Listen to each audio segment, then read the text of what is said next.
They pulled over a tired black woman in a rental car, laughed at her, and dismissed every word she said until they found out she was a sitting U.S. congresswoman. The rain had just started when Renita Colburn pulled out of the rental car lot near Abraham Lincoln Capitol Airport. It was a little after 6 a.m. She had flown red-eye from D.C., still wearing a soft navy sweater, black joggers, and Adidas.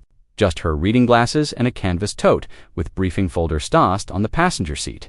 Committee infitting, and now she was here in Springfield, Illinois, to speak at a veterans housing forum she'd helped organize with local leaders.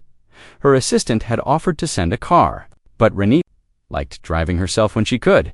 She said it helped her breathe. About 8 minutes into the drive, near a stretch of farmland off Toronto Road, she noticed the cruiser behind her. No sirens, no lights, just hanging close. She signaled into the right lane to let him pass. She wasn't speeding, hadn't missed a sign. The car was clean, brand new. But here she was. She kept both hands on the wheel, watched in the mirror as 2 officers stepped out. One approached her side window. The other stayed behind, hand on his belt, watching the first one. Broad shoulders, buzz cut, maybe mid-40s, tapped on the glass. She rolled it down halfway. "License and registration," he said. "Sure," she replied calmly. "This is a... Would you like me to grab it?" He didn't answer her question. Instead, he looked her over. "You in a hurry to be somewhere?" "I have a speaking engagement in Springfield," she said. "A community forum at..." He cut her off. "Ma'am, I didn't ask for your schedule." Renita turned to her tote bag, slowly took out her wallet, and handed him her license. Then she reached for the rental agreement in the glove box, keeping her movements deliberate. "Got some attitude on her," the second officer said from behind the vehicle, not realizing his mic was still transmitting. The first one smirked. Probably headed to one of those protests. Panel Sur. Something they love to do those at the Marriott. Renita heard every word. Her jaw stayed still, but her heart skipped. She looked directly at the first officer. "I'm Representative Renita Colburn. I was invited by the Springfield Veterans Outreach Network." He blinked at her. "Representative of what?" "The United States Congress," she replied, steady. "Illinois' 4th District." He laughed under his breath, like she'd just claimed she played for the Cubs, right? He said, voice laced with sarcasm. "Congress, got it?" She could see the doubt in his eyes. He didn't look down at her license, just turned back toward his cruiser. She watched him walk off, the other officer close behind. Neither said a word.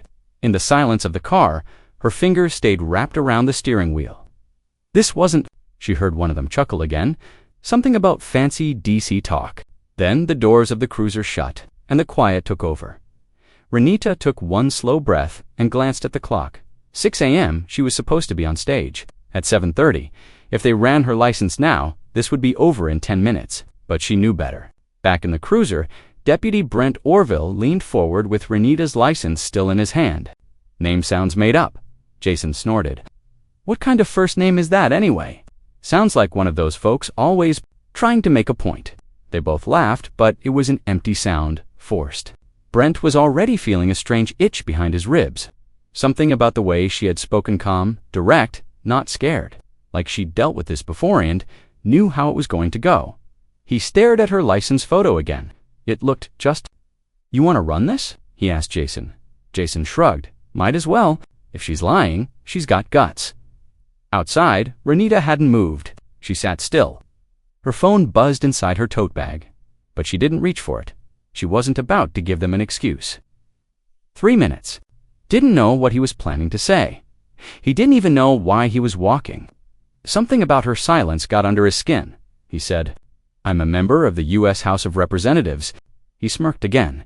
"You carry a badge for that?" "No, but my name's on legislation you probably haven't read." Jason chuckled behind him. "She's got jokes." Brent walked closer, his boots crunching on the wet gravel. "Real comfortable for someone getting pulled over," he said. "Most people would be a little more nervous." "I have no reason to be nervous," she said, "unless you give me one." Brent's jaw clenched. He didn't like that tone, not because it was disrespectful, but because it wasn't. "Tell me again," he said. "What are you doing out here?" "I told you," she said, calm as before. "I'm speaking at a housing forum for veterans." He glanced at her tote in the passenger seat. Folders inside.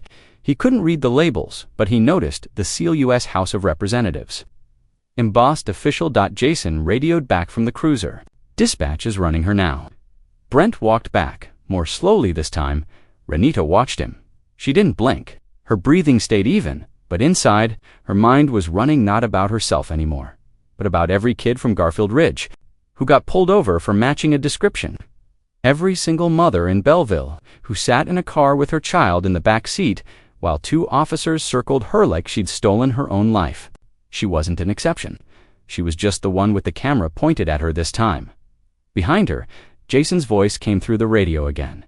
"Hey, you're not going to believe this." Brent picked up the receiver. "What?" Jason hesitated. "Then she's legit." He looked back at her car. Inside, she hadn't moved. Jason stepped out of the cruiser, holding the screen up. There's even a photo of her on the website. Same glasses. Brent didn't move for a second, then muttered under his breath, "Shit." Jason exhaled hard. "We're on camera, you know that?" "Yeah," Brent said. "I know." He walked back to her car, more careful now. His voice changed, it softened. "Ma'am, we just got confirmation. Thank you for your patience." Renita said nothing. If there was any misunderstanding, she didn't ask for an apology. She didn't yell. She didn't reach for her phone. She just looked at them, both of them, with a kind of stillness that said everything. They turned away first, and still, neither one asked her name. Before she was Congresswoman Colburn, she was just Renita, growing up on 91st Street in Roseland. Back when the windows rattled every time the Metro passed and the corner stores stayed open late but locked everything behind glass. She was the kid who asked too many questions. Why did the bus route end 3 blocks from her block? Why did her friend's mom cry after work, even when she got promoted? Why did the cops always look angry when they drove by? Her father, Alonzo, worked at the main post office downtown, woke up before the sun, made grits and eggs every morning, ironed his shirt every night. They didn't have much, but they believed in 2 things: dignity and education. You showed up clean, you spoke with respect, and you asked for nothing you weren't willing to work for. Renita got her first taste of politics in high school, not the kind with podiums and handshakes, but the kind where the district cut her debate team's funding while the other school, 5 miles north and wider, got brand new uniforms and a shiny new library. She remembered asking the principal why. She remembered the silence that followed. That was when something clicked. She didn't want to be a lawyer at first. She wanted to be a journalist. She thought maybe if people just knew, they'd care. But her college mentor, Professor Hargrove, challenged her on that. Information is only power if it leads to action, he told her one afternoon over cold coffee. You want change? She graduated from Howard with honors, then earned her J.D. from Washington University in St. Louis. There, she worked pro bono for years in Springfield, defending renters against landlords who had treated people like termites. She walked into courtrooms where no one said her name right, and still made her case with receipts and a voice that didn't waver. She didn't chase headlines, she chased solutions. By the time she turned 40, people in the community called her the closer, not because she was loud, not because she had some gimmick, but because she knew how to take things the way through. In 2020, when the pandemic hit and people started losing housing by the thousands, she helped organize the state's emergency eviction hotline. No title, no salary, just phones, volunteers, and fire in her bones. When a House seat opened up the following year, they told her to wait. They said she hadn't paid enough political dues. They said she should support another candidate, someone with a stronger image. She ran anyway and won. Not by a landslide, but by enough. Enough to walk into Congress with a backpack full of files and a district full of people who believed in her. Enough to push bills that no one else wanted to touch. Enough to make headlines the first time she challenged a senior rep on their housing. VoteCom prepared, but unflinching, and just months before that traffic stop in Sangamon County, a bill that would force departments to disclose more data on traffic stops, race, length, charges, and officer conduct. She wasn't naive, but she didn't expect to live out the bill's purpose. Now, sitting in a rental car on the side of a rural Illinois road, all that history pressed against her ribs like weight she carried quietly. Because this wasn't about a bad cop, it was about the story people tell themselves when they look at someone like her. The stories they reach for before They ask any real questions. She'd written laws. She didn't need their approval, but she'd earned the right to be seen. She'd spent her whole life fighting this exact kind of silence. Inside the cruiser, Deputy Brent Orville was sweating now, tapping Renita's license against his thigh, no longer so quick to laugh. He'd worked traffic for 15 years. Thought he could read people, thought he could sense who was trouble and who wasn't, but this didn't feel like a mistake. It felt like something else, something heavier. She's got an official car back in D.C., security clearance, the works. Brent nodded slowly. She gave me a license and rental papers, clear as day. She said she was a congresswoman. Jason shrugged. Yeah, and we laughed in her face. Not as fast as before. Not cocky now, more careful. He walked toward her car like someone heading into a conversation they didn't want to have. Renita was still in the same position. Hands visible, face calm. She rolled the window down before he could knock. Is there a reason I'm still being detained? She asked, her tone even but colder now. Brent glanced at her license again. No, just appreciate your patience. She gave no reaction, no nod, no smile, no venom either. Just a steady stare thought told him she had cataloged every word. Brent started to turn back toward the cruiser, but stopped. We didn't know who you were, he added, trying to salvage something. She tilted her head just slightly. You still don't, she said, then rolled up the window. Brent stood. Their awkward lias, she reached into the glove box, not for papers this time, but for a folded-up event flyer. She smoothed it on her lap. Truth had been within arm's reach the entire time. They hadn't asked. They hadn't looked. Back at the cruiser, Jason watched her drive off in silence. The taillights of the rental faded into the misty stretch of road heading toward Springfield. I really thought she was bluffing, Jason muttered. Brent didn't answer. His throat felt dry. It was about what they'd almost gotten away with, not for a Google search. She didn't yell, Jason added. Didn't record, didn't try to humiliate us. Brent sat down in the driver's seat, pulled the door closed, and stared at the dashcam recorder. But she didn't need to, he said. And he was right, because just as he said it, the dashboard monitor blinked red, recording saved. In that silent vehicle. It was impossible not to notice the irony. Tone, the crude joke, the refusal to believe her. And now, Renita didn't cry when she pulled into the Springfield Civic Center's parking lot. She didn't call her aide. She didn't post anything on social media.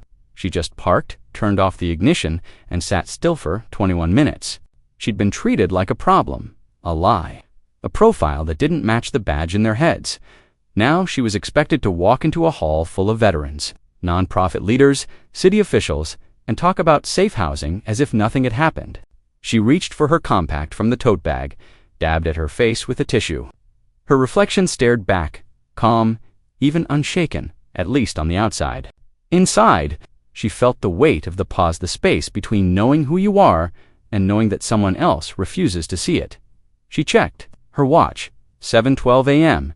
She stepped out of the car and walked toward the center's back entrance. Inside, people were already gathered, folding chairs in rows, coffee in tall urns, small packets of creamer laid out in bowls, the usual setup.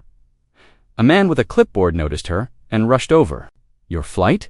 She smiled faintly. Traffic delay. He guided her to the podium, thanked her again, handed her the microphone. The room quieted. She looked out at the crowd, mostly veterans, names of lost friends, and in that moment, she decided not to shelve it. She didn't give the version she had written, not word for word, not the one printed on the paper in her folder. She told them what happened, not to shock, not to grandstand, just the facts. I landed at the airport around 6:20. I was pulled over just before 6:30. I gave my license. My rental agreement? I was asked why I was in town. I was mocked, dismissed, ignored, and I was not asked my name until after my identity had already been verified. Silence, no gasps, no murmurs, just stillness, the kind that holds respect. She looked out at them. Again, every time you make a judgment bore, asking someone who they are, you risk missing the point. Someone. In the back stood an older black vet in a worn leather jacket. They think they see everything when they see us, he said, but they never see past the skin. There it was, before a word is spoken, and if it can happen to someone standing at this podium, she'll let the sentence trail off. She didn't need to finish it. They understood. A few whispered, "Thanks," one woman cried softly while clutching Renita's forearm. It wasn't the speech she planned, but it was the one people needed outside. The sky had cleared, the drizzle had stopped, traffic hummed along as usual. But back at the Sangamon County Sheriff's Office, things were anything but normal. Because sometime around 9 a.m., a local blogger posted a 47-second body cam clip from a tip-off footage of one officer laughing, the other smirking, and a seated woman saying calmly, "I'm a member of the U.S. House of Representatives." It caught fire. By noon, it had 40,000 shares. By 3p.m.com, it was on cable news. By dinner time, Renita's face was everywhere. News. Tickers ran her name. Talk shows debated it. Opinion pieces poured in from both coasts. The headline that led most of them, "They didn't ask who I was." They assumed who I couldn't be, but what caught fire wasn't just the video, it was the silence before it. The first clip hit Twitter at 9 o'clock a.m. It was shaky, clearly screen-recorded from a desktop monitor. You could see the reflection of the person filming on the corner glasses, coffee cup in hand. The clip was only 47 seconds long, but that was enough. "Got some attitude on her," the deputy says, unaware his mic is live. "Probably headed to one of those protest panels." The other one chuckles. Then the line that no one could ignore, "I'm a member of the U.S. House of Representatives." The silence that followed in the video was deafening, the kind that forces you to sit with your own discomfort. It didn't scream. It didn't accuse. It just existed, clear, undeniable, raw. The reactions came fast. At first, it was mostly retweets and angry quote posts. "Unreal. This is what black women go through, even in office.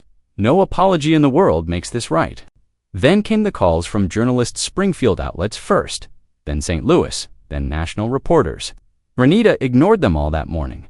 She wasn't ready to speak yet, not as a congresswoman, not as a survivor of misconduct, not even as a woman would, just been humiliated and disregarded. But by the afternoon, the Sangamon County Sheriff's Office had no choice. They called a press conference at 2:30 p.m. in front of the beige brick courthouse. Sheriff Ray Dawn stepped up to the mic in a navy windbreaker and tried to look composed. "We are reviewing the situation," he said, voice flat. "The deputies involved have been temporarily reassigned while we conduct a thorough investigation. We ask for patience and privacy for all parties involved. No apology, no acknowledgement of who she was, no mention of the fact that the entire country had now seen the clip." That's when it shifted. Because a few minutes later, standing in front of the Capitol reflecting pool in Washington, D.C., Renita spoke. She didn't raise her voice. She didn't cry. Her hair was tied back, sunglasses tucked into her jacket collar. She wore a neutral, tan blazer and flat shoes, nothing flashy, nothing performative, just presence.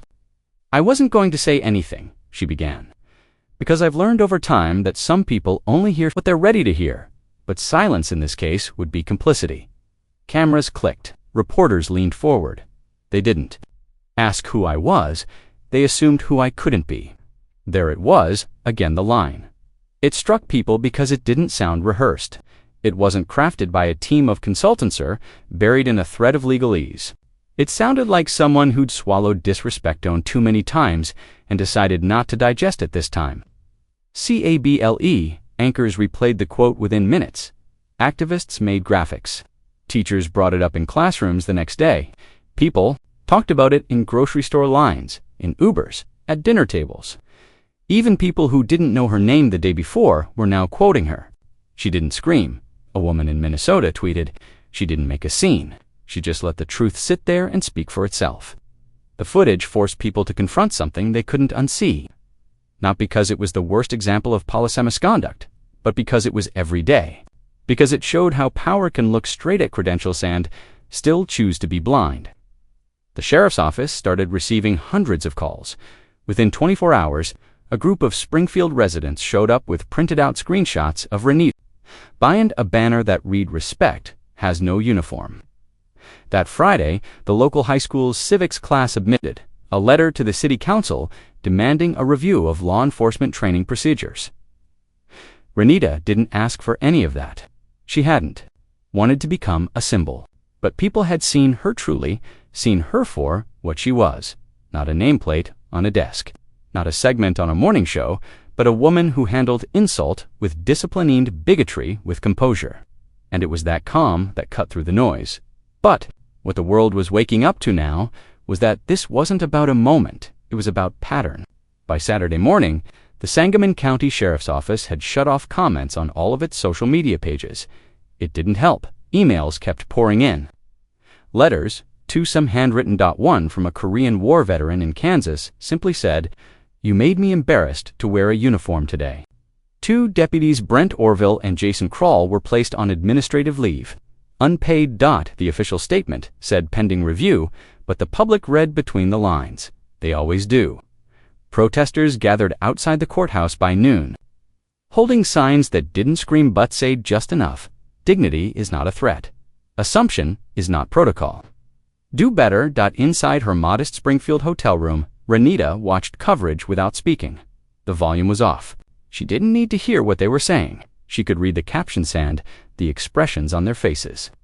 Some outlets tried to frame it as a misunderstanding. Others called it a moment of missed recognition. But the people on the street had no trouble naming it for what it was, routine that had gone unchecked for too long. Her phone buzzed, constantly friends, colleagues, fellow lawmakers, a few White House staffers had reached out, asking if she needed support. She appreciated the messages, but she hadn't answered most. She needed time to sit with what it meant that her story only mattered, that people knew her name. Late in the afternoon, her chief of staff, Tanya Greer, arrived from D.C. with a change of clothes and a stack of briefings. She walked in, hugged Renita longer than necessary, then sat on the edge of the bed. "You okay?" she asked softly. Renita stared at the muted screen. "No, but I'm clear." Tanya nodded. "They're asking if you'll face the nation. Tomorrow, and maybe Morning Joe Monday." Renita leaned back in the chair. "I'll talk, but not to spin this." Tanya smirked. "You've never spun a damn thing in your life." They sat in silence for a beat. "I didn't even flinch," Renita said, almost to herself. "Not once. And they still looked at me like I didn't belong." Tanya looked over. "Because they weren't looking at you. They were looking through you, hoping you'd vanish if they stared long enough." Renita let the words sit in the room. By evening, her full statement had been released to the press. Simple. No theatrics, just clarity. "I did not demand a consequence. I expect accountability. I did not ask for recognition. I asked to be heard. What happened to me wasn't extraordinary. That's the problem." The sentence went viral in less than 2 hours. Major newspapers ran op-eds. Civil rights groups issued statements of support. A retired Illinois judge wrote an open letter titled "When Congress Has to Carry Her ID." Twice, that ran front page in the Sunday paper. But the most powerful echo came from the people, not influencers. Not blue checks, just parents, students, store clerks, retired nurses. Veterans. Stories began surfacing about stops that didn't end peacefully, about names that never made headlines, about voices that stayed in the dark because they didn't have a platform. Some posted their own clips, grainy dash cams, static-filled cell phone footage, and all of them carried with the same quiet scream underneath: "See me before you erase me," and still. Through all the noise, the outrage, the noise, Renita never made herself the center of it. Not once. In a town hall livestream that Sunday night, she looked straight into the camera and said, "I'm not the exception. I'm just the one with receipts and a microphone." She paused, and they knew neither of those things when they pulled me over. That one sentence would echo louder than all their microphones combined. Monday morning began with a resignation. Deputy Jason Kroll submitted a 1-paragraph letter to Sheriff Dawn's office at 7 o'clock a.m. It wasn't emotional. It didn't mention the incident, just a bland statement about moving on to other opportunities. No apology, no admission. But Brent Orville didn't resign. Instead, he was reassigned temporarily, they said, to administrative duties. Word spread fast that he'd been pulled from all public-facing roles and moved to a desk in the evidence. Locker people wanted more than that. By midweek, students from Lincoln High held a silent walkout. Hundreds of them gathered in the school gym with duct tape over their mouths and signs on their backs that read, "Credentials shouldn't be required." For dignity, The press showed up. The school board issued a statement. The sheriff remained quiet. But the real reckoning didn't happen in City Hall. It happened in inboxes, in family group chats, in side conversations at diners and barbershops. People who had spent years keeping their own encounters, to them Sylvestered, talking.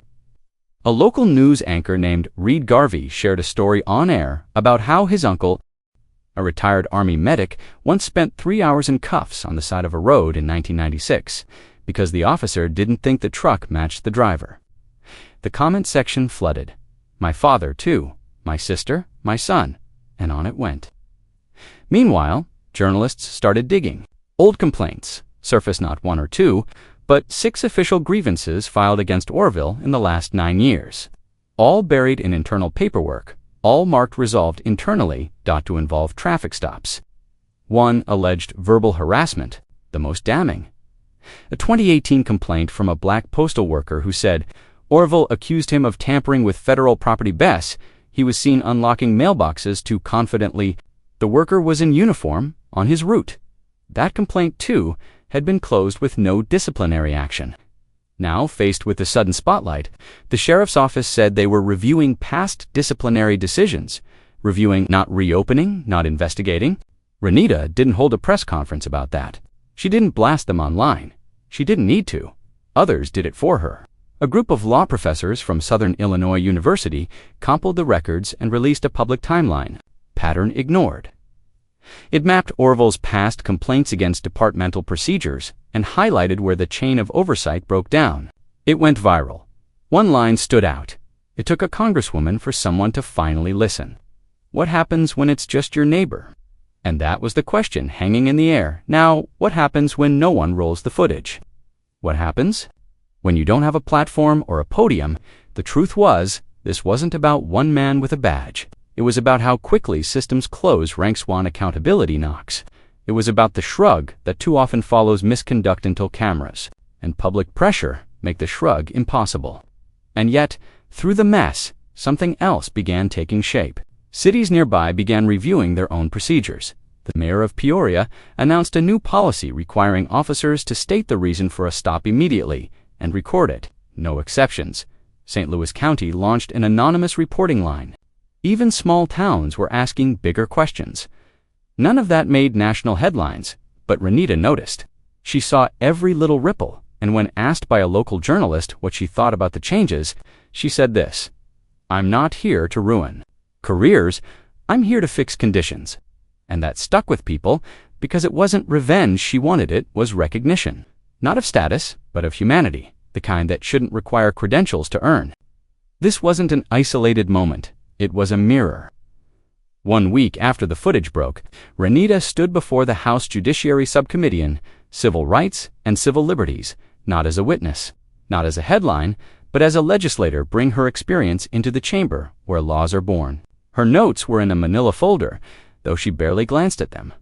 The room was packed, cameras pointed. Members of Congress leaned forward, curious and tense. This wasn't a hearing scheduled months in advance, it had been added quickly. Urgent, last minute, because the country was still talking. And Congress knew silence wouldn't cut it. When the chair yielded her 5 minutes, she didn't posture. She didn't rehearse. She told the story plainly. I didn't flash a badge. I didn't raise my voice. I didn't tell them who I was until they refused to ask. She described the stop calmly.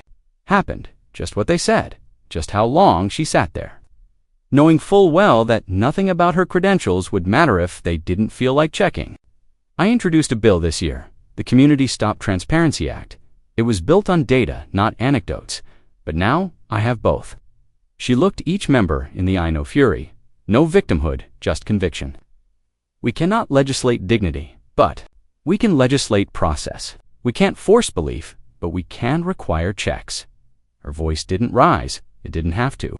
She held the room like she held her steering wheel, that die steady with purpose. Later that afternoon, she walked out into the corridor where reporters waited, microphones extended like eager hands. She gave them 5 minutes. One reporter asked, Congresswoman, are you worried that your experience will become politicized? Renita didn't hesitate. Everything gets politicized, but this is personal. Another asked, do you think your position is what saved you? She paused. No. What saved me was that they ran my name. What should have saved me was that I told the truth. My title came last. It shouldn't have had to. A third voice chimed in. Do you feel like this moment changes the conversation? She nodded. Think it reminds people that injustice doesn't ask what seat you hold. It just asks what you look like and then decides everything else. The next morning, an unexpected voice joined hers. Retired Senator Leland Moss, a conservative Republican from Missouri, wrote a guest column in a Midwest paper. In it, he recalled how decades ago, a young black state rep had been questioned at the state capitol building be security every single morning for a year. I was too afraid to speak up then, he wrote. I won't make that mistake again. His words surprised people. So did others. A sheriff in rural Nebraska wrote an op-ed supporting Renita's proposed federal guidelines. A Republican mayor in Ohio asked for a copy of the bill. Even a few skeptics who had first dismissed the incident, a son overreaction, admitted publicly that the footage left them shaken. The momentum was growing not as a tidal wave, but as a slow, unmistakable shift. This wasn't just about traffic stops anymore. It was about assumptions, about how quickly people form conclusions, and how long those assumptions can live unchecked. It was about the difference between being heard and being believed, and Renita kept showing up not as the centerpiece of a media circus, but as a steward of a moment that had stretched far beyond her own life. In community meetings, people quoted her. At police trainings, departments showed her bodycam footages. A case study in failed communication, she hadn't planned to become a model for reform, but she wasn't running from it either. During a podcast appearance weeks later, the host asked her what gave her the strength to stay composed in the car that morning. Her answer was simple. I've been practicing that silence since I was 12, because the question was never who. Is she? It was, how many more? 2 months after the stop, Renita returned to Springfield, this time by invitation from the mayor's office to receive a community service award. The event was small, held at the local cultural center. With folding chairs and boxed lunches, nothing fancy. That's how she liked it. She didn't bring a team, just her cousin Gerald, who had driven down from Rockford to surprise her, and her longtime aide, Tanya, who never left her side in moments like these. When the MC introduced her, the crowd clapped not wildly, not with forced energy, but with something deeper. Respect, a recognition that she hadn't just endured something, she had done something with it. Renita took the mic and smiled. Thank you, she said. It's good to be back, and under much better circumstances. There was a light laugh. A few people nodded. She continued, when people talk about what happened, they call it a moment. But what they don't realize is this wasn't new for me. The only new part was that someone pressed record. She looked around. I've lived this story 100 times in 100 ways. At the mall, at the bank, in meetings where someone assumes I'm the assistant instead of the guest of honor.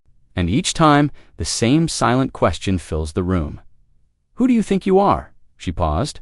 But I never answer that question for them. I answer it for me. I know exactly who I am. That line stuck with people. After the speech, a teenage girl approached her with her mother.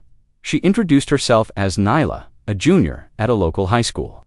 My teacher made us watch your video, she said. We had to write a paper on it. Renita smiled. What did you write? Nyla shrugged. I hope I can stay that calm when someone talks to me like that. I don't know if I could. Renita looked at her for a moment. You don't always have to be calm. You just have to be clear. Calm helps them. Clarity protects you. The girl didn't say anything at first, but her eyes lit up. That's what they hadn't expected. They expected outrage, maybe chaos, maybe even a lawsuit. But what they got was a woman who didn't just defend herself, she turned it into a roadmap.